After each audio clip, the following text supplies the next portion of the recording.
Armed Forces is facing a staffing crisis and has been forced to turn to Serco to recruit deckhands. Britain's aircraft carriers are not ready to be sent to the Red Sea because of the recruitment crisis engulfing the armed forces, the Telegraph can reveal.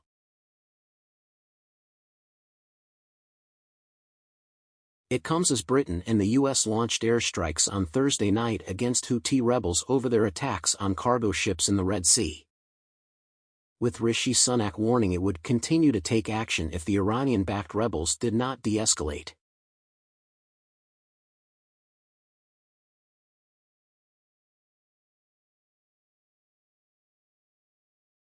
There have been calls to send HMS Queen Elizabeth, the UK's £3 billion aircraft carrier, to the region, as part of the Carrier Strike Group CSG, which is made up of a ring of advanced warships, submarines, helicopters and fifth-generation fighter jets.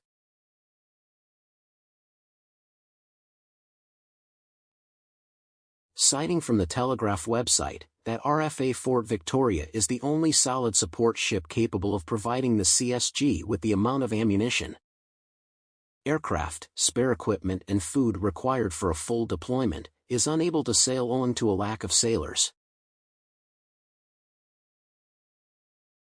In normal times it operates a crew of 100, but is understood to currently be working with a skeleton crew.